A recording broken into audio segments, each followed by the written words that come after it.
Hello friends, नमस्कार। Friends, आज का जो सेशन है ये एक्सक्लूसिवली डेडिकेटेड हैं फर्स्ट ग्रेड स्कूल लेक्चरर के एस्पायरेंट्स को। उनके सिलेबस में जो पोइट्री हैं वो हम लोग शुरू कर रहे हैं और कोइंसिडेंटली जो पोइट्री सेक्शन में पहली पोइम दी हुई है, shall I compare thee to a summer's day, Shakespeare साहब की जो सोनेट 18 है, ये आपके सिलेबस में फर्स्ट पोइम है और बहुत ही इंटरेस्टिंग, बहुत शानदार, पढ़ने लायक, एंजॉयबल एक सोनेट है। तो इसको हम लोग डिस्कस करेंगे इस सेशन में। थोड़ा सा धैर्य बनाए रखना है, सारी चीज़ें डिस्कस की जाएगी और आपको ज़्यादा ही उतावला नहीं होना है। अभी सिलेबस लॉन्च हुआ है, सब कुछ कवर करेंगे हम अच्छे से, ठीक है। तो पहले आज डिस्कस कर रहे हैं सोनेट 18। ये इसकी जो फर्स्ट लाइन है, जो बेसिकली एक रिटोरिकल क्वेश्चन है, उसी को इसका टाइटल बना दिया गया है, shall I compare thee to a summer's day. बहुत ही शानदार एक सोनेट है शेक्सपियर की, आपको डेफिनेटली मजा आएगा इसको समझने में, ठीक है। एज यूजुअल हम कोई भी पोएम, पोइट्री का कोई भी सेक्शन जब पढ़ते हैं दोस्तों, तो सबसे पहले इंपॉर्टेंट होता है कि हम उस पोएट के बारे में अच्छी खासी जानकारी रखें। और विलियम शेक्सपियर साहब एक बहुत बड़ा नाम है, एक बहुत बड़े ड्रामेटिस्ट हुए हैं, बहुत बड़े पोएट हुए हैं। इन्होंने ऑल्दो पोइट्री में अपने हाथ कम ही आजमाए हैं, इन्होंने केवल 154 सॉनेट्स और 3 लॉन्ग नैरेटिव पोइम्स लिखी हैं। ज़्यादातर इन्होंने प्लेस पे ध्यान दिया है, ड्रामास पे ध्यान दिया है और इन्होंने ऑलमोस्ट 39 प्लेस लिख डाले, जिनको वेरियस लैंग्वेजेस में ट्रांसलेट भी किया गया, ठीक है। और 154 सॉनेट्स का एक सीक्वेंस लिखा है ना। आप जब सॉनेट्स पढ़ते हो तो सॉनेट सीक्वेंस या सॉनेट साइकिल आपको जरूर देखना होता है कि मिल्टन ने कितने लिखे, स्पेंसर ने कितने लिखे, इन सब के बारे में आपको जानकारी होनी चाहिए। ओके गाइस, तो सबसे पहले हम शेक्सपियर महोदय के बारे में जानकारी ले रहे हैं। वैसे इससे पहले जो मैंने ग्रेड 2 सीनियर टीचर वाला जो सेगमेंट है, उसमें शेक्सपियर साहब की सोनेट 30 पढ़ाई थी। तो उस समय मैंने शेक्सपियर महोदय के बारे में आपको काफ़ी लंबी सी जानकारी दी थी। और अगर आपने उस सेशन को नहीं देखा है, अटेंड नहीं किया है, तो प्लीज़ एक बार हमारे यूट्यूब चैनल पे उसको भी ज़रूर देख लीजिएगा, ठीक है। तो पोएट के बारे में बात करते हैं दोस्तों। शेक्सपियर महोदय का बर्थ है अप्रैल 23, 1564 को हुआ था, ठीक है। और इनकी जो डेथ का डे है वो कोइंसिडेंटली वही है, 23 अप्रैल ही है, लेकिन ईयर इनका 1616 है, यानी इन्होंने 52 ईयर्स का जीवन जिया था लगभग। इनका birth place Stratford upon Avon है, जो कि वॉरविकशायर, जो इंग्लैंड का एक स्टेट है, उसमें एक विलेज है, स्ट्रेटफोर्ड अपॉन एवन, याद रखिएगा। और इसीलिए शेक्सपियर को हम लोग द बार्ड ऑफ एवन पुकारते हैं। शेक्सपियर महोदय को वैसे इंग्लैंड के नेशनल पोएट के रूप में भी जानते हैं, और द बार्ड वर्ड कभी आता है तो वो शेक्सपियर साहब को ही इंडिकेट करता है। ओके, उसके बाद में इनकी जो पत्नी के बारे में जानकारी हमें वैसे परीक्षाओं में ज़्यादा इंपॉर्टेंट नहीं है, लेकिन आप जानकारी रखना चाहें नाम की, तो एन हैथवे इनकी पत्नी का नाम है। एन हैथवे ये इनकी पत्नी का नाम है और इन्हें बार्ड ऑफ एवन के रूप में जाना जाता है, शेक्सपियर महोदय को, और इन्हें इंग्लैंड के नेशनल पोएट के रूप में भी जाना जाता है। Shakespeare belongs to both Elizabethan age और साथ साथ में जैकोबियन एज। अब दोनों से कैसे बिलोंग करते हैं, क्योंकि जो एलिजाबेथन एज थी वो 1558 से 1603 तक थी, तो इनके लाइफ स्पान का टाइम है वो, ये लिखना शुरू कर चुके थे और अच्छे खासे ड्रामाज लिख डाले थे। और जैकोबियन एज में भी इन्होंने अपनी पोइट्री कंटिन्यू रखी थी। जैकोबियन एज 1603 से लेके 1625 तक रही थी, तो 1625 तक बंदा जीवित था, है ना। 1616 में डेथ हुई थी ना, तो बंदा उस समय भी लिख रहा था, तो जैकोबियन एज को भी ये कवर करते हैं। अब इनके लिटरेरी वर्क्स पे नजर डालें शेक्सपियर महोदय के, तो इन्होंने 39 प्लेस लिख डाले, इसीलिए इनको एज ए ड्रामेटिस्ट ज्यादा पॉपुलैरिटी गेन हुई। 154 सॉनेट्स लिख डाले और 3 लॉन्ग नरेटिव्स पोएम्स लिखे। ये इनका लिटरेरी करियर है दोस्तों। Shakespeare wrote most of his poems between 1593 and 1594 के बीच में सारे पोएम्स लिख डाले। When theatres were closed due to plague, plague के कारण जब थिएटर्स बंद हो गए, तो बेसिकली ये ड्रामेटिस्ट थे, तो जब थिएटर में ड्रामास का मंचन होना या उनको प्ले करना बंद हो गया तो एक तरह से बेरोजगार हो गए। तो इन्होंने फिर उस समय पोइट्री में अपने हाथ आजमाए और शानदार उन्होंने सॉनेट्स लिखी हैं। उनकी जो 154 सॉनेट सीक्वेंस है वो काफी पॉपुलर हैं दोस्तों, ठीक है। हिज क्वार्टो, उनका जो क्वार्टो है और 154 सॉनेट्स का। अब ये क्वार्टो क्या होता है भाई? ये जो वर्ड है क्वार्टो, ये क्या होता है? ये एक्चुअली एक ऐसी बुक होती थी प्रिंटेड जिसमें क्या है, पेपर्स को 8 फोल्ड में रखते थे, 8 फोल्ड उनके कर दिए जाते थे। कुल मिला के बुक का एक प्रकार है जो पुराने इंग्लैंड में आपको ऐसा देखने को मिलता था। क्वार्टो वो 154 सॉनेट्स उसमें पब्लिश की गई और पब्लिश की गई 1609 में। ये आपके लिए इंपॉर्टेंट ईयर है, ये आपको याद रखना ही है, ओके। क्योंकि इन्हीं 154 सॉनेट्स में से ये अपने सिलेबस में जो सॉनेट 18 है ये उसी में से हैं और पब्लिश तो साथ ही हुई थी। His sonnets can be divided into 2 segments. उनकी सॉनेट्स को आप 2 सेगमेंट में बांट सकते हो, बेसिकली 3 भी कर सकते हो और करने वाले 4 भी कर देते हैं। कैसे कर लेते? जब आप उनकी सॉनेट्स का एनालिसिस करेंगे तो आप पाएंगे कि उनकी सॉनेट नंबर 1 से 17 तक एक फेयर यूथ को एड्रेस की गई है, लेकिन उसका सब्जेक्ट मैटर अलग है उन सॉनेट्स का। Sonnet number 1 to sonnet number 17 तक अब अलग कैसे हैं? इन सॉनेट्स में शेक्सपियर महोदय ने उस फेयर यूथ से रिक्वेस्ट की है, उनको इंप्लोर किया है कि तुम शादी कर लो और शादी करके बच्चे पैदा करो, रिक्रिएशन करो आपकी ब्यूटी का, आपके वर्च्यूज का। ये सारी चीजें जब आप रिक्रिएट करोगे तो आप एक तरह से परमानेंस की तरफ चले जाओगे, यानी आपके बाद भी आपकी पर्सनालिटी यहां दुनिया में मौजूद रहेगी। तो sonnet number 1 to sonnet number 17 तक शेक्सपियर उन्हें रिझाने की कोशिश कर रहे हैं, उनको परसुएड करने की कोशिश कर रहे हैं कि आप शादी कर लो, आपके जो गुण हैं वो आगे जनरेशन में पास ऑन होने चाहिए, है ना, पास ओवर होने चाहिए। साथ में आपकी जो ब्यूटी हैं वो भी आगे जनरेशन में जिंदा रहनी चाहिए। फिर सॉनेट नंबर 18 जो अपने सिलेबस में है, ये उस सॉनेट्स का पार्ट नहीं माना जाता क्योंकि इसमें ऐसी शादी करने जैसी कोई इंप्लोर शेक्सपियर नहीं कर रहे हैं, कोई विनती उनसे नहीं कर रहे हैं, तो ये उनका पार्ट नहीं है। हिज सॉनेट्स, अब देखो 1 टू 17 तो वो हो गया, और 126 सॉनेट्स, 126 सॉनेट्स उन्होंने एड्रेस उसी फेयर यूथ को किए हैं। ये उनका मित्र हैं, उनका बिलविड हैं। शेक्सपियर उन्हीं को एड्रेस कर रहे थे शुरू में अपनी सारी सॉनेट्स। बाद में उन्होंने 26 सॉनेट्स, 28 नहीं 26 सॉनेट्स एक fair lady, sorry dark lady को एड्रेस की। अब ये फेयर यूथ कौन था, डार्क लेडी कौन थी, इनके बारे में कई कयास लगाए गए हैं। अलग अलग जो राइटर्स हैं उन्होंने अलग अलग नाम सजेस्ट किए हैं।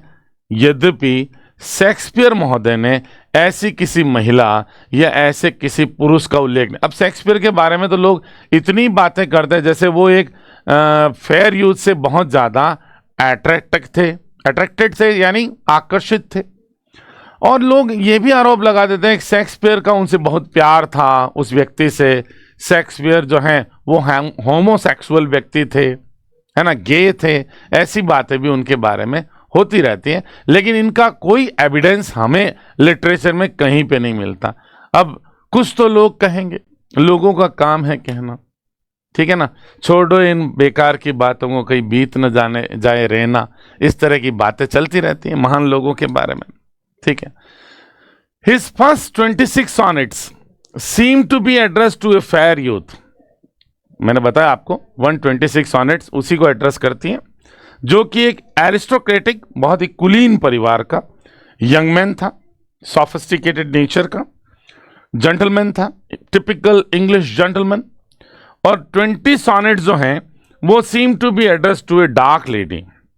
तो आप कहेंगे 126 और 26 तो 152 ही हुई, उन्होंने तो 154 लिख डाली ना। तो रिमेनिंग 2 सॉनेट्स हैं, उन्हें क्यूपिड या ग्रीक सॉनेट्स कहते हैं, है ना। ग्रीक माइथोलॉजी में जो गॉड ऑफ लव है क्यूपिड, उसको एड्रेस करते हुए 2 सॉनेट्स लास्ट में लिखी हैं, ठीक है ना। एक तरह से वो कंक्लूडिंग सॉनेट्स हैं शेक्सपियर की। तो यूं तो 3 सेगमेंट हो सकते हैं। फिर अगर आप सॉनेट नंबर 1 to 17 को अलग सेगमेंट में डालो, शादी का इम्प्लोर करना उस फेयर यूथ को, तो एक और नई कैटेगरी पैदा हो जाती है। लेकिन कुल मिलाकर ऐसा देखा जाता है कि 126 सॉनेट्स तो उन्होंने फेयर यूथ को एड्रेस किया, और बाकी के 28 सीधा सीधा लोग बाग मान लेते हैं कि उस डार्क लेडी को एड्रेस किया। लेकिन बेसिकली जो लास्ट 2 सॉनेट्स हैं, इनको आप ग्रीक सॉनेट्स कह सकते हैं या क्यूपिड सॉनेट्स कह सकते हैं, जो गॉड ऑफ लव को इन्होंने एड्रेस किया। ओके, अब बात करते हैं दोस्तों आपके सिलेबस में जो सॉनेट 18 है, shall I compare thee to a summer's day, उसकी बात करते हैं। बहुत अच्छा टाइटल है, मजा आता है मुझे तो बोलने में इसको। Sonnet 18 is not a part of his procreation sonnet. अब देखो प्रोक्रिएशन सॉनेट्स क्या है, जिसमें वो रिक्वेस्ट कर रहे थे उस फेयर यूथ से कि वो शादी कर लें और बच्चे पैदा करें। तो प्रोक्रिएशन का सीधा सीधा मतलब है रिप्रोडक्शन से, है ना, कि वो अपने जैसे सुंदर और गुणी बच्चे पैदा करें। तो 17 तक ही वो तो सॉनेट्स हैं, ये सॉनेट है 18, तो इस एक तरह से उसका पार्ट नहीं है। The sonnet was published in 1609 में इसको पब्लिश किया गया था।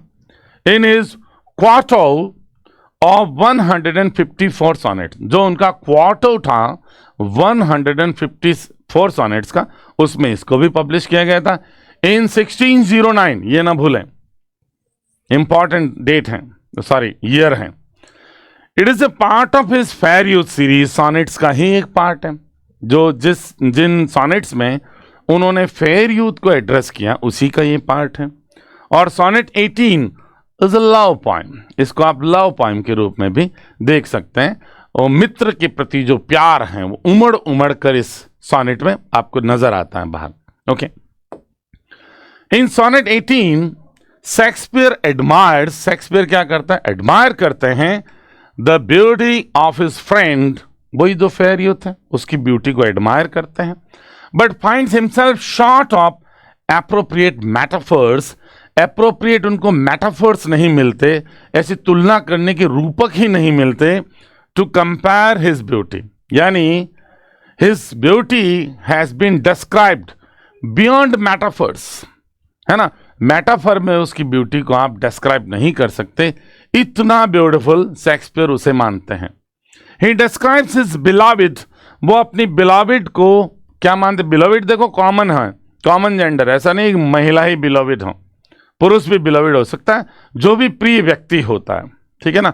वो उस फेयर यूथ के लिए आया है बिलॉविड, मोर लवली, ज्यादा सुंदर डिस्क्राइब करते हैं, एंड मोर टेम्परेट, और ज्यादा टेम्परेट एक्सप्रेस करते हैं या डिस्क्राइब करते हैं, देन समर, समर गर्मी ऋतु से भी ज्यादा लवली है वो और टेम्परेट है। देखो कविता को शुरू करते हैं वो एक रिटोरिकल क्वेश्चन से कि shall I compare thee to a summer's day, क्या मैं तुम्हारी तुलना गर्मी के एक दिन से करूं। अब देखो आप सोचोगे राजस्थान में तो गर्मी इतनी ज्यादा है तो गंदी ऋतु है, लेकिन एक्चुअली जो इंग्लैंड है ऐसा देश है जो ठंडा रहता है और उनमें वेदर साइकिल का सिग्निफिकेंस अलग है।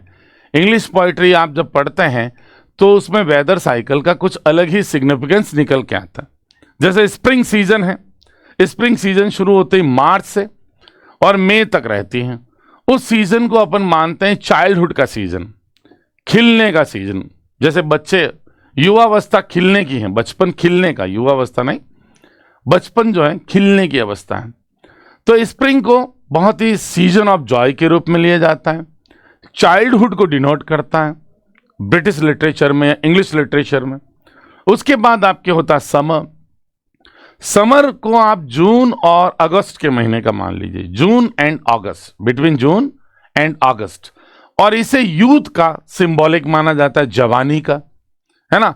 और उसके बाद ऑटम सीजन है जो सितंबर नवंबर में रहती हैं, उसको माना जाता है, सिंबलाइज किया जाता है ओल्ड एज के लिए, है ना, किसको, ऑटम को, पतझड़ को।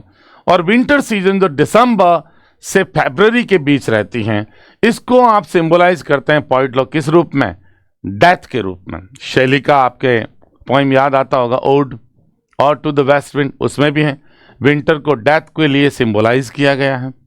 तो ये वेदर साइकिल का इंग्लिश लिटरेचर में एक अपना इंपॉर्टेंस होता है, यहां भी आपको देखने को मिलेगा, ठीक है। अकॉर्डिंग टू द पोएट, कवि के अनुसार, beauty in nature also fades away with time. अब समय की सुंदरता है ना, सॉरी, नेचर की सुंदरता, प्रकृति की सुंदरता, वो भी समय के साथ धुंधला जाती है ना। यहां तक कि प्राकृतिक सौंदर्य है वो भी समय के साथ धुंधला जाता है, हमेशा उतना सुंदर नहीं रहता। मैंने कोई पेज तो मिस नहीं किया, no, okay. Although human beauty also declines, मनुष्य की सुंदरता का भी पतन होता है। आपने गाना सुना होगा, गोरे रंग पे न इतना गुमान कर, गोरा रंग तो एक दिन ढल जाएगा। तो ह्यूमन ब्यूटी भी क्या होती है, डिक्लाइन करती है थ्रू एजिंग, उम्र बढ़ने के साथ, एंड डेथ के साथ तो होती ही, खैर धराशायी हो जाती ब्यूटी डेथ होते ही। लेकिन poetry can make it eternal, poetry जो है वो इसे इटर्नल बना सकती है, शाश्वत बना सकती है, अमर बना सकती है। पोइट्री में वो जादू है। एक व्यक्ति को पोइट लोग जब डिस्क्राइब करते हैं तो इस तरह से डिस्क्राइब करते हैं कि उसकी ब्यूटी अमर हो जाती है। जब तक रीडर्स उन पोइम्स को पढ़ेगा तो किसी व्यक्ति की जो ब्यूटी एक पोइट जो डिस्क्राइब करता है वो इटर्नल हो जाती है, अमर हो जाती है, ठीक है।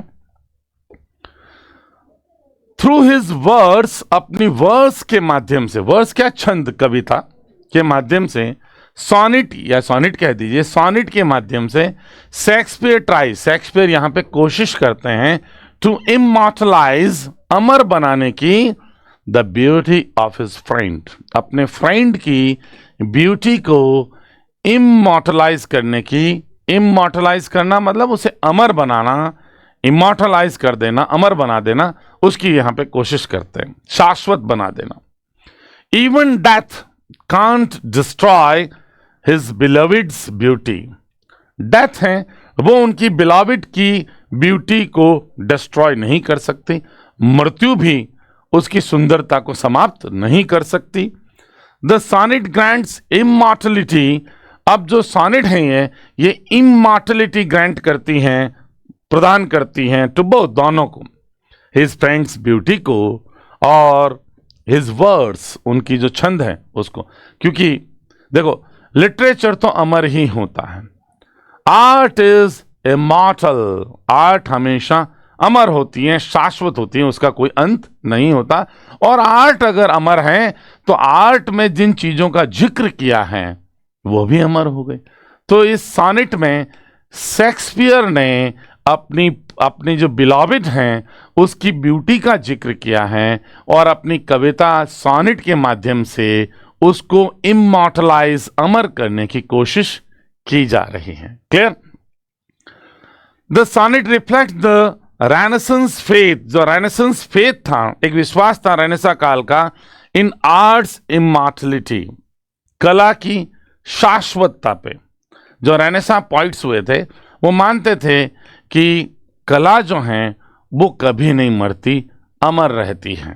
Okay, it is a poetic effort, ये एक काव्यात्मक प्रयास है, एक कवि का प्रयास है, टू ट्रांसफॉर्म टेम्पररी ब्यूटी, कि वो ट्रांसफॉर्म कर दे रहे हैं, परिवर्तित कर रहे हैं।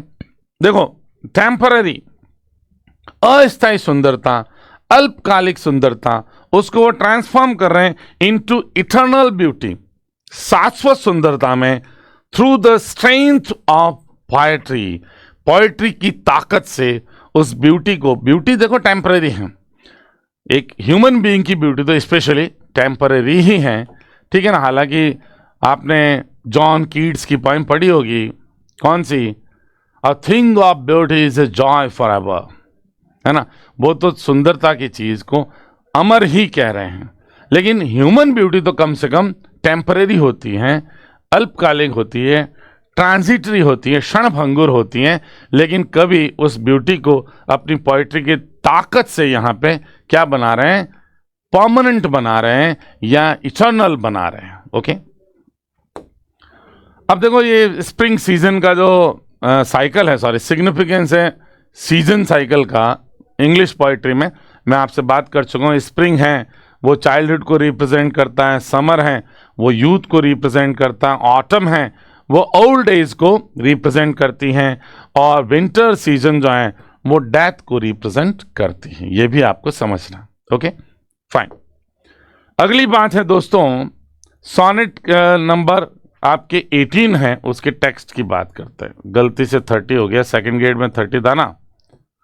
सोनेट 18 के टेक्स्ट की बात करते हैं। ओके, देखो ये है टेक्स्ट कविता का। अब हम कोशिश करेंगे इस सोनेट को समझने की हमारे एग्जामिनेशंस के एंगल से, ठीक है। देखो क्या कह रहा है पोएट साहब, अपनी पोएम को एक रिटोरिकल क्वेश्चन से शुरू कर रहे हैं। The poet opens the poem with a rhetorical question. अब क्या क्वेश्चन है, देखो, shall I compare thee to a summer's day, क्या मैं तुम्हारी तुलना एक गर्मी के दिन से करूं। आप देखिए सबसे पहले ही ये जो लाइन है इसमें लिटरेरी डिवाइस काम में लिया गया है, रिटोरिकल क्वेश्चन। रिटोरिकल क्वेश्चन का उदाहरण है ये लाइन, ठीक है। पूछा जा रहा है, लेकिन बेसिकली कभी कोई पूछना नहीं चाह रहा, उसके मन में ये विचार आया कि यार देखो आदमी इंग्लैंड का है, तो इंग्लैंड में समर कंफर्ट देने वाली होती हैं, विंटर्स बहुत ट्रबलसम होती हैं, तो गर्मी के दिन बड़े लुभाते हैं अंग्रेजों को, तो सुंदरता का प्रतीक माना जाता है गर्मी के दिन को। तो कह रहा है क्या मैं तुम्हारी तुलना, अब देखो दी मीन्स यू, ये पोएटिक इंग्लिश है। पोएट्री में आप ऐसे पाते हैं, देखो एक तो पाते हैं आप दाऊ। अब दाऊ जो है वो यू है सब्जेक्ट फॉर्म का, जैसे यू होता है ना सब्जेक्ट फॉर्म का, ऑब्जेक्ट वाला केस, उस तरह से सब्जेक्ट फॉर्म। और दी जो हैं ये भी यू ही हैं, पर ये ऑब्जेक्ट फॉर्म है। और एक होता है दाई, तुम्हारा, ये योर के लिए होता है। और एक होता है दाइन, योर्स, जैसे योर और योर्स होते हैं ना, वैसे ही ये तो प्रोनाउन का काम करता है, ये पॉजेसिव एडजेक्टिव का काम करता है। ये पोएट्री में भाषा होती है इस तरह की। तो क्या मैं तुम्हारे, देखो एड्रेस कर रहा है कभी, तो अपोस्ट्रोफी का भी एग्जाम्पल है। समबडी हु इज एब्सेंट या something which is not present there, उसको एड्रेस किया जाए, तो ये जो फिगर ऑफ स्पीच है वो अपोस्ट्रोफी भी हैं दोस्तों, है ना, संबोधन वाला। तो shall I compare thee to a summer's day, क्या मैं तुम्हारी तुलना गर्मी के एक सुंदर दिन से करूं। देखो हाथों हाथ आइडिया रिजेक्ट हो जाता है और कहता है thou art, art means are, है ना। ये हेल्पिंग वर्ब्स लिखने का तरीका होता है पोएट्री में, आर्ट और पीछे टीएच लगाना, एसटी लगाना, ये सब पोएटिक वे होते हैं जो आपके ऑक्सिलरी वर्ब को लिखने के। और दाउ मीन्स हो गए you, you are more lovely, ज्यादा सुंदर हो, एंड मोर टेम्परेट, और ज्यादा क्या हो, संयमित हो, बैलेंस्ड हो। टेम्परेट मीन्स बैलेंस्ड,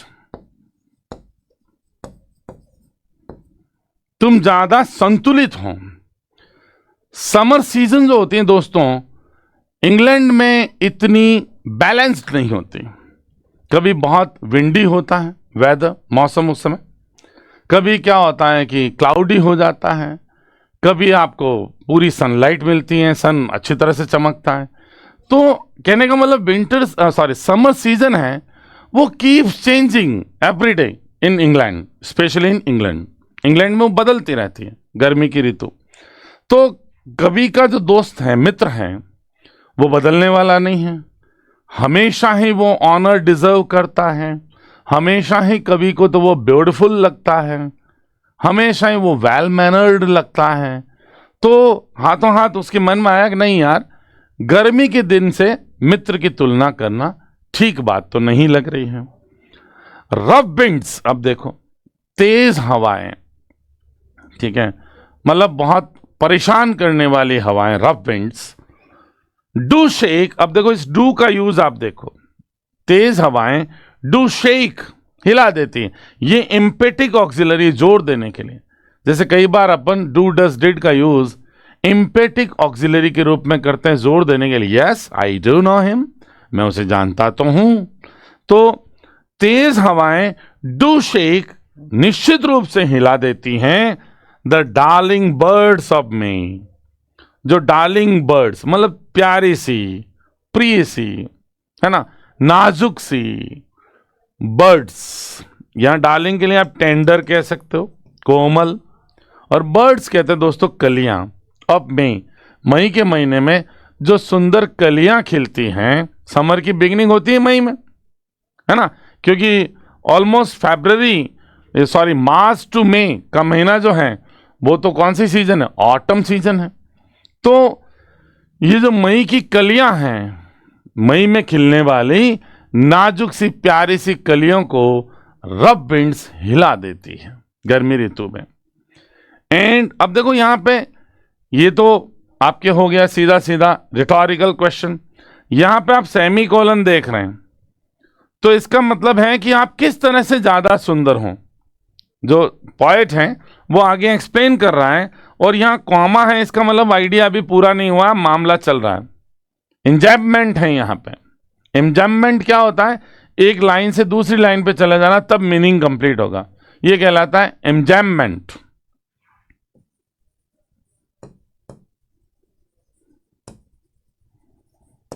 ठीक है ना, यहां पे मिलेगा आपको। कॉमा का मतलब ये है कि मेरा आइडिया अभी पूरा नहीं हुआ।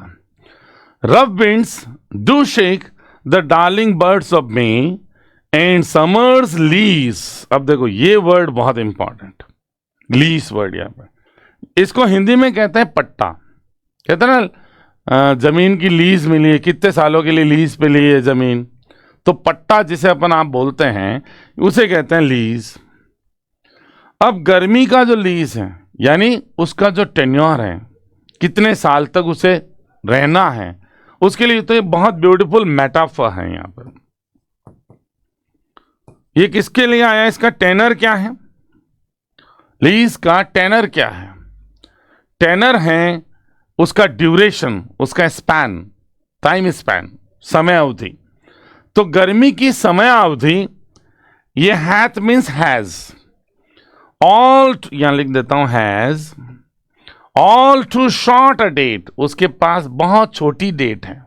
यानी गर्मी ऋतु भी ज्यादा स्टे करने वाली नहीं है, बहुत ट्रांजिटरी है, क्षणभंगुर है। गर्मी ऋतु भी क्षणभंगुरी ही है, वो ज्यादा टिकेगी नहीं। और तुम्हारी सुंदरता तो भाई इटर्नल है, कभी समाप्त होने वाली नहीं है। तो समर डे से तुम्हें कल्पना करना मुझे ठीक नहीं लग रहा। This is what the poet wants to say, it is not apt, it is not appropriate to compare thee with a summer's day, because summer's day, वो समर ऋतु ही क्या है, उसका खुद का पट्टा, उसका खुद का जो समय अवधि है अल्पकालीन है, short a date, too short a date, बहुत कम समय की अवधि के लिए आती है। डेट का मतलब यहां पीरियड है। Okay, clear?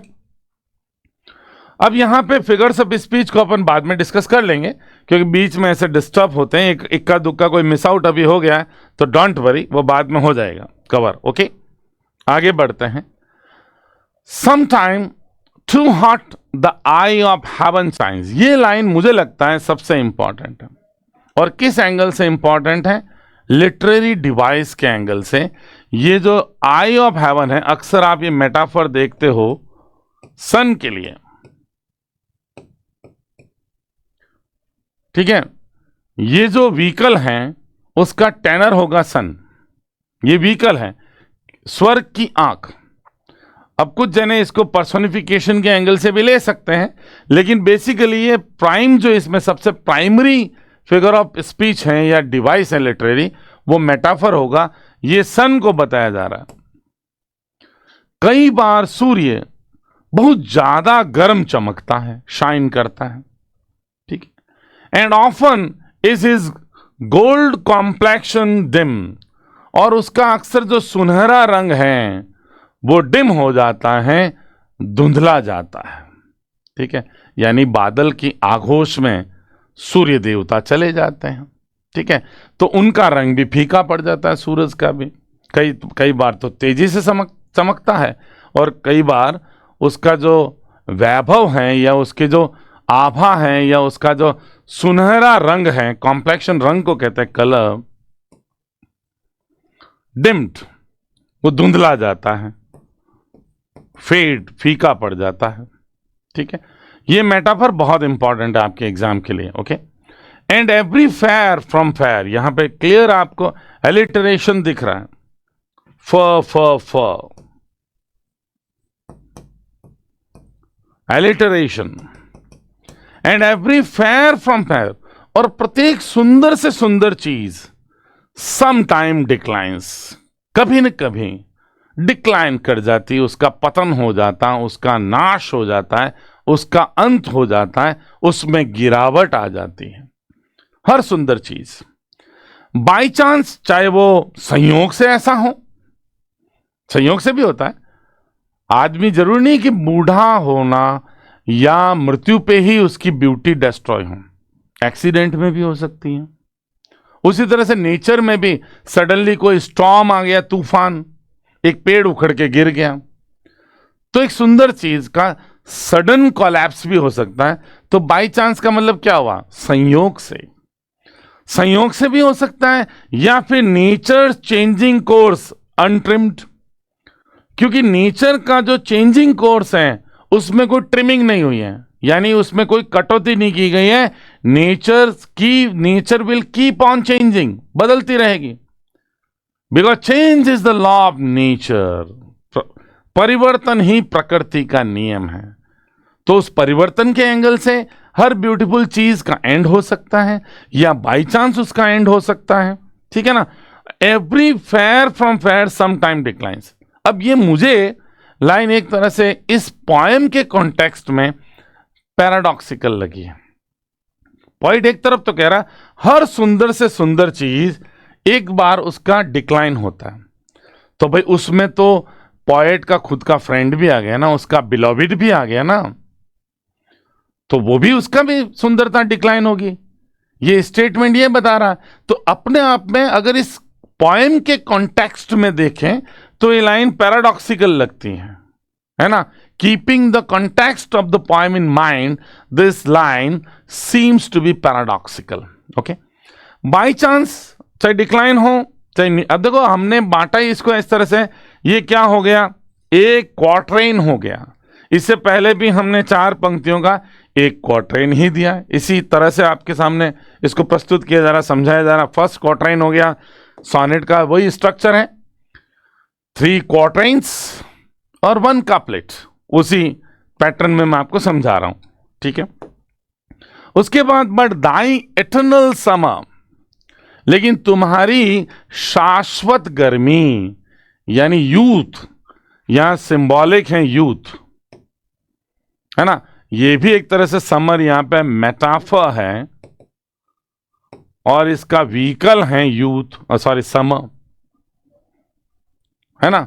समर तो क्या है, एक तरह से जवानी है, तो जवानी के लिए यूज हुआ है। But thy eternal summer shall not fade, उसका कभी अंत नहीं होगा, यानी तुम बियॉन्ड इन चीजों के हो, तुम इन चीजों की तरह ट्रांजिटरी नहीं हो या टेम्परेरी नहीं हो, तुम परमानेंस रखते हो। अब कैसे देखो, not lose possession of that fair thou owest, अब देखो, न ही तुम खोओगे पोजेशन, अधिकार, कब्जा, of that fair, fair means the beauty, उस सुंदरता का, यू ओस्ट, जो तुम्हारे स्वामित्व में है। अब देखो यहां पे ओ वर्ड के लिए भी ओस्ट यूज हो सकता है और ओन के लिए भी होता। ओन है तब तो स्वामित्व रखना है, और ओ मतलब जिसका, जो तुम्हें मिली है, जिसके लिए तुम ऋणी हो ऊपर वाले के, यानी पोजेशन ऑफ दैट फेयर, वो जो सुंदरता रूपी चीजें तुम पजेस करते हो वो कभी नहीं खोओगे, क्योंकि तुम समर जैसे नहीं हो। You are unlike summer, you are permanent, है ना, एंड समर इज टेम्परेरी, उस तरह से कहा जा रहा। नॉर सेल डेथ ब्रैग, अब यहां पे एक बहुत इंपॉर्टेंट शब्द है ब्रैग, और ये लाइन भी इक्वली इंपॉर्टेंट है दोस्तों आपकी परीक्षा के लिए। न ही डेथ है brag thou wanderest in his shade, न ही मृत्यु कभी बोस्ट कर पाएगी, ये डींग हाँक पाएगी। शेखी बदारना, डींग हाँकना, उसे सामान्य अपन शब्दों में कहते हैं बोस्ट करना, बोस्ट ऑफ समथिंग। और यहां पे मृत्यु ये डींग भी नहीं मार सकती कि दाओ तुम, वांडर्स्ट तुम घूमते हो, इन हिज शेड उसकी छाया में। देखो डेथ के लिए हिज आया है तो क्लियर है पर्सोनिफिकेशन का उदाहरण है ये लाइन, पर्सोनिफिकेशन का उदाहरण है। ये दो लाइनें मुझे बहुत इंपॉर्टेंट लगती हैं, एक तो पर्सोनिफिकेशन के एंगल से ये, और इससे पहले द आई ऑफ हेवन, सूर्य के लिए जो मेटाफर यूज किया उस एंगल से दो लाइनें बहुत इंपॉर्टेंट है।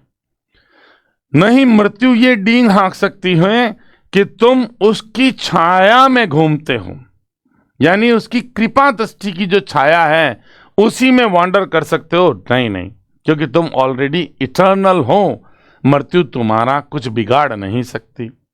When in eternal lines, मृत्यु कब नहीं बिगाड़ पाएगी? जब इटर्नल लाइन्स शाश्वत पंक्तियों में टू टाइम दो ग्रोस्ट, शाश्वत पंक्तियां कौन सी? मेरे वाली, मेरी कविता, ये इटर्नल लाइन्स यहां पे रिप्रेजेंट कर रहा है माय पोएम। टू टाइम दाउ ग्रोस्ट, ठीक है ना, किसी भी समय तक तुम ग्रोस्ट क्या करोगे? ग्रो करते रहोगे, तुम कभी डिक्लाइन की तरफ नहीं जाओगे, ठीक है। अब देखो ये कपलेट है, ये जो दो लाइन है ये इस सॉनेट का कपलेट है, बिल्कुल टिपिकल पैटर्न है ये शेक्सपियरियन या इंग्लिश सॉनेट का। So long as man can breathe, जब तक मनुष्य श्वास ले सकेंगे, और आईज कैन सी, या आंखें देख सकेगी। अब देखो यहां पे आईज ह्यूमन बींग्स को रिप्रेजेंट करता, पार्ट से होल की तरफ जाना ह्यूमन बींग्स के लिए यूज किया गया है। तो इसका मतलब ये किसका एग्जाम्पल हो गया भाई? सिनकडखी का हो गया। ये भी एक फिगर ऑफ स्पीच यहां पे आईज के साथ है, इंपॉर्टेंट है। जब तक मनुष्य श्वास लेंगे या आंखें जब तक देखेगी, यानी जब तक लोग जिंदा रहेंगे, in brief, so long lives this, तब तक ये जिंदा रहेगी। ये क्या? My poem. तो ये भी मेटाफरिक यूज है दिस का। एंड दिस, और ये जो पोएम है, गिव्स लाइफ, जीवन देगी, टू दी, तुम्हें जिंदा रखेगी। मेरी ये पोएम तुम्हें जिंदा रखेगी। तो कुल मिला के पोएट ने अपने फ्रेंड को अमर बना दिया, अपने शब्दों में उसे क्या कर दिया, उसका पिक्चराइज कर दिया, उसको इस तरह से सेट कर दिया कि उसकी जो जवानी है, उसकी सुंदरता है, या उसकी जो क्या कह सकते हो, उसके जो सुंदर गुण हैं वो कभी समाप्त नहीं होंगे। Okay guys, I hope poem आपको अच्छी तरह समझ में आ गए। अब इस मेटाफर आपको, या एलिटरेशन कहाँ कहाँ है, या एसोनेंस कहाँ है, वो सब आपको और ज्यादा माइनर डिटेल में जाके एक्सप्लेन करेंगे। समरी पे नजर डाल लेते हैं। हालांकि पूरी पोएम पढ़ने के बाद समरी बकवास सी लगती है, क्योंकि हमने पूरा समझ लिया word to word. The poet opens the poem with a rhetorical question, ठीक है, रिटोरिकल क्वेश्चन है, एड्रेस टू। रिटोरिकल क्वेश्चन क्या होता है भाई? रिटोरिकल क्वेश्चन में हम एक्चुअल में कोई क्वेश्चन नहीं करते, एक स्टेटमेंट को एम्फेसाइज करने के लिए उसे क्वेश्चन के फ्रेम में, सेंटेंस में डाल देते हैं, है ना। और वो क्या होता है, एक तरह से रिटोरिकल डिवाइस होता है पोइट्री में, ठीक है। एक और ज्यादा एम्पेटिक बनाने के लिए, इंप्रेसिव बनाने के लिए एक साधारण सी बात को रिटोरिकल क्वेश्चन के रूप में प्रस्तुत कर दिया जाता है।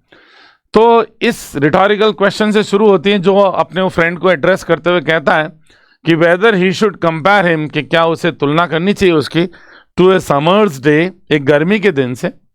हालांकि ही रिजेक्ट दिस आइडिया, खुद का ये आइडिया रिजेक्ट कर लेता है इमीडिएटली, सेइंग दैट, ये कहते हुए that his beloved is more lovely, कि उसकी जो बिलॉविड हैं वो ज्यादा सुंदर हैं, ठीक है, एंड मोर टेम्परेट। अब टेम्परेट में भी देखो एक कहानी है।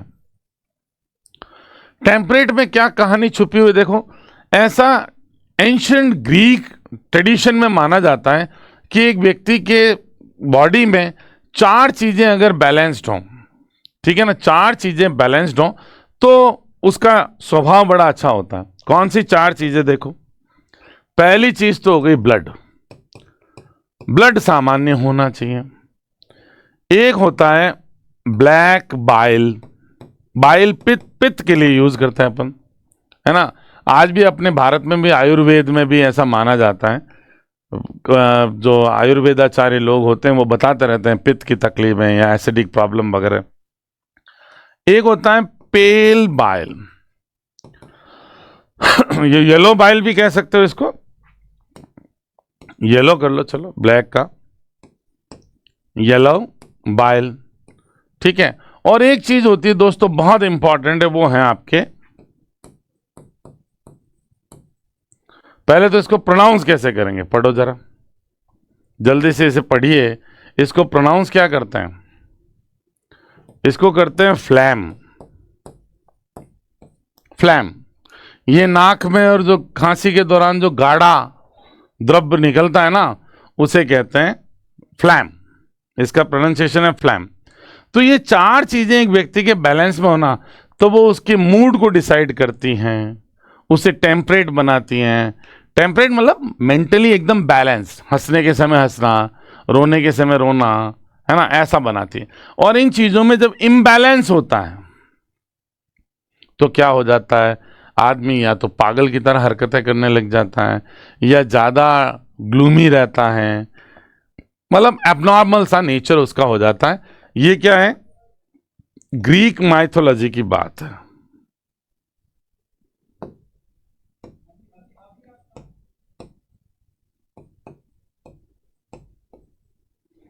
ठीक है ना, ये माना जाता है, ओके। तो यहां पे ज्यादा टेम्परेट है, मतलब उसके ये चारों बैलेंस में हैं, ब्लड हैं, ब्लैक बाइल हैं, येलो बाइल हैं, और आपके फ्लैम जो हैं वो उसके कंट्रोल्ड हैं, ठीक है। According to the poet, summer's days are not always beautiful, हमेशा सुंदर नहीं होते हैं, इसीलिए तो समर्स डे से कंपेयर करना ठीक नहीं लग रहा। They are subjected to rough winds, उनमें तेज हवाएं भी चलती हैं। The sun itself is subjected to changes, सूर्य में भी परिवर्तन आते हैं। कैसे, sometimes it is too hot, while on other days it is too dim. Summer has a short lifespan, life उसका बहुत छोटा है, but his friend's beauty is eternal, उसके मित्र का जो ब्यूटी है वो शाश्वत है, अमर है, इटर्नल है, okay. He wants it to last forever, वो चाहता है कि ये जो सुंदरता है, इट आया ब्यूटी के लिए, टू लास्ट, कि वो चलें फॉरएवर, हमेशा के लिए। इट शुड नेवर डिक्लाइन, इसका कभी अंत नहीं होना चाहिए, इसका कभी पतन नहीं होना चाहिए सुंदरता का। He feels that his beloved's beauty, उस बिलॉविड्स की जो ब्यूटी है उसके मित्र की, विल नेवर पैरिश, उसका कभी अंत नहीं होगा। बिकॉज ही हैज प्रिजर्व्ड, क्योंकि उसने सुरक्षित कर दिया है, बचा के रख दिया उसकी ब्यूटी को, इन हिज पोएम, अपनी कविता में। इवन डेथ, यहां तक कि मृत्यु, will not be able to destroy his beloved's beauty, वो उसके beloved की ब्यूटी को डिस्ट्रॉय नहीं कर सकेगी, मृत्यु भी अंत नहीं कर सकेगी। बिकॉज his वर्स, क्योंकि उसकी कविता है, will make it eternal, इसे अमर बना देगी, शाश्वत बना देगी, ओके। अब देखो इसमें पोएटिक डिवाइसेस कौन कौन से यूज हुए हैं पोएम में। एक तो पहला लाइन फर्स्ट में ही है, rhetorical question, shall I compare thee to a summer's day, जो आप समझ चुके हैं। और ये ध्यान रखना, ये अपोरिया का भी एग्जाम्पल है। अब अपोरिया क्या है? जिस लाइन में कवि के थॉट्स क्लियर नहीं हो, यानी वो खुद श्योर नहीं हो, इनश्योरिटी का सेंस हो, तो देखो वो श्योर नहीं है कि उसे ऐसा करना चाहिए कि नहीं, तो वो क्या कहलाता है? अपोरिया कहलाता है। तो अपोरिया का भी एग्जाम्पल है ये। और मेटाफर में द आईज ऑफ हेवन बहुत पॉपुलर है, सूर्य के लिए यूज हुआ है, ठीक है ना। और एलिटरेशन, फेयर फ्रॉम फेयर, आपको दिख ही रहा आसानी से। और personification, nor shall death brag. अब देखो, मृत्यु क्या नहीं कर सकती? डींगे नहीं हाँक सकती कि तुम वॉन्डर्स्ट इन हिज शेड, उसकी छाया में। ये हिज वर्ड क्लियर बता रहा है कि मृत्यु को ही के रूप में यहां पे प्रस्तुत किया जा रहा है, ठीक है। मृत्यु क्या डींगे हाँकती? डींगे हाँकने का काम तो मनुष्य करती हैं। तो ये ब्रैग वर्ड बहुत इंपॉर्टेंट है, डींगे हाँकना, ब्रैग। ये हाइपरबोलिक स्टेटमेंट भी है दोस्तों। मृत्यु अब किसका क्या नहीं बिगाड़ सकती यार, अच्छे से अच्छे सूरमा, राजा, उनका मृत्यु ने बिगाड़ दिया। तो ये एग्जेजरेशन भी है और हाइपरबली, अतिशयोक्तिपूर्ण कथन भी है। यहां पे थोड़ा ज्यादा आगे निकल गया कवि कहने में, तो वो अतिशयोक्तिपूर्ण कथन भी है।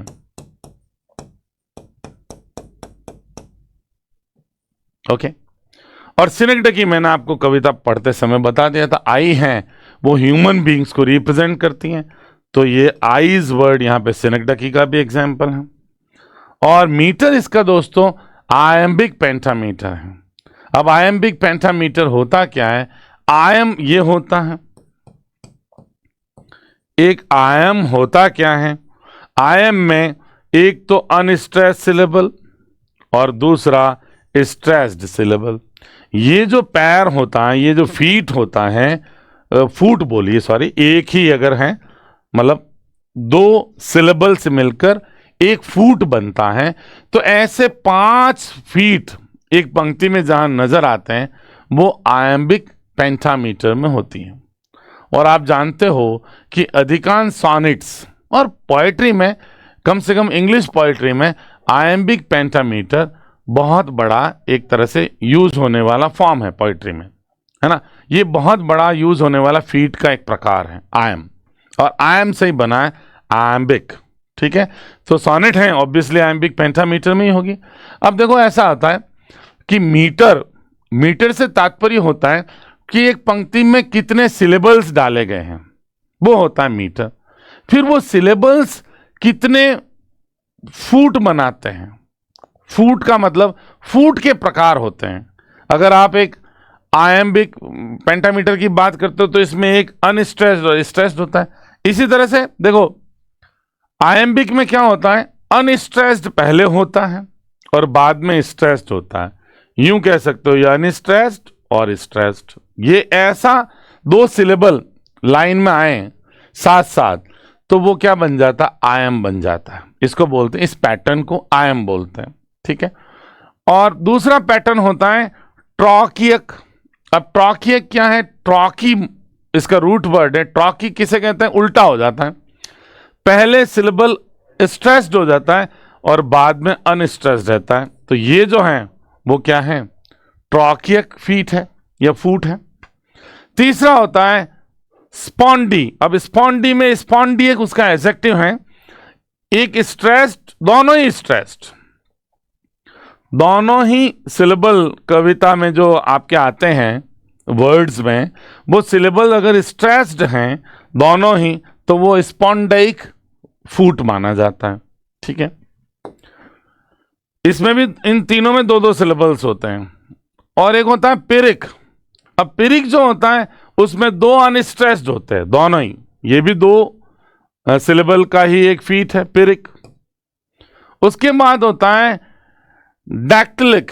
अब जो ये डैक्टिलिक है दोस्तों, ये क्या होता है? 3 सिलेबल का होता है, पहला स्ट्रेस्ड होता है और 2 अनस्ट्रेस्ड होते हैं। इस तरह का फूट बनता है, 3 सिलेबल्स का एक फूट बनता है, ठीक है।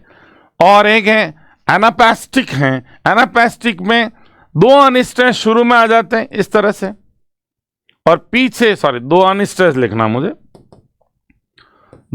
इसका उल्टा हो जाता है, दो इधर आ जाते हैं और पीछे स्ट्रेस्ड हो जाता है, ये एनापेस्टिक है। तो यानी ये फीट के नाम है, और फीट हैं क्या? सिलेबल्स का अरेंजमेंट है, लाइम में राइम पैदा करने के लिए, मेलोडी या रिदम पैदा करने के लिए। एक लाइन में पोइट जिस तरह के सिलेबल्स साथ साथ पिरोता है वो क्या कहलाता है? उसका फूट होता है ना। और फूट फिर कितने फीट एक लाइन में डाले गए वो फिर क्या करता है? उसको डिसाइड करता है मीटर कौन सा, समझ रहे हो? जैसे आप बात करते हो आयम्बिक पेंटामीटर की, तो 5 आयम्स ऐसे होते हैं। कैसे आयम्स? इस तरह के 5 आयम्स का अरेंजमेंट होता है पहली लाइन में, है ना, सारी लाइंस में एक्चुअली आयम्बिक पेंटामीटर में। अब देखो अगर 1 फुट ही है तो उसे बोलते हैं मोनोमीटर, रेयर ही होता है ऐसा। 2 फीट आते हैं अगर एक लाइन में तो वो है डायमीटर। उस तरह से 3 आते हैं तो ट्राईमीटर, 4 आते हैं तो टेट्रामीटर, इस तरह से 4 आते हैं तो टेट्रामीटर। 5 आपने देखा 5 फीट आ गए तो पेंटामीटर, ऐसे नाम रखे गए। 6 आ गए तो हेक्सामीटर, ठीक है। और 7 आ गए तो ये हेप्टामीटर हो गया, हेप्टामीटर कह दो, सामान्य प्रोनाउंसिएशन हेप्टामीटर। 7 है तो 8 है तो ऑक्टामीटर हो गया। उस तरह से 9 है तो नॉनामीटर, और 10 हैं तो डेकामीटर हो गया। और 10 से ज़्यादा तो रेयरली होते हैं। 11 में हेंडेकामीटर हो गया, 11 फीट हैं तो। और 12 हैं तो अलेक्जेंड्राइन मीटर कह सकते हैं उसे, या आयम्बिक हेक्सामीटर भी कह सकते हैं। क्यों? एक आयम में 2 सिलेबल्स होते हैं तो हेक्सामीटर में 6 हो गए तो 6 दूनी कितने हो गए? 12 फीट हो गए, है ना। इतना काम नहीं है आपको ये समझना है, सोनेट होती है वो आयम्बिक पेंटामीटर में ही होती है दोस्तों। ओके फाइन, आगे बात करते हैं इस सोनेट की, जो आपकी सोनेट 18 है, इसकी थीम अगर हम पता करना चाहें तो एक तो इम्पर्मानेंस ऑफ ह्यूमन ब्यूटी का तो अस्थायित्व है, स्थायी नहीं है, लेकिन परमानेंस है आर्ट का। आर्ट स्थायी होती है तो वो ह्यूमन ब्यूटी के इम्पर्मानेंस को भी परमानेंट बना देती हैं, उसको हमेशा के लिए स्थायी बना देती हैं, इटर्नल बना देती हैं, शाश्वत बना देती हैं। तो I hope you enjoyed the session today. नई पोइम के साथ नए सेशन में हाजिर होंगे, लेकिन एक रिमाइंडर छोटा सा दे देता हूं, अगर आपने अभी तक हमारे ऐप को डाउनलोड नहीं किया है गूगल प्ले स्टोर से, तो मेरा आपसे रिक्वेस्ट है प्लीज़ डाउनलोड द ऐप, और हमारे टेलीग्राम चैनल को भी आप सब्सक्राइब कर लीजिए, क्योंकि उनमें इन सारी चीज़ों की आपको पीडीएफ्स मिलने वाली हैं एज इट इज़। और एप्लीकेशंस में या टेलीग्राम चैनल पे हम लोग इस पोएम के ऊपर बेस्ड क्वेश्चंस भी बहुत जल्दी अपलोड करने वाले दोस्तों। तो आप जो विश्वास हम लोगों में दिखा रहे हैं उसे मेंटेन रखें, और आपके विश्वास पे हम लोग डेफिनेटली खरे उतरेंगे। Is that clear guys? Thank you so much.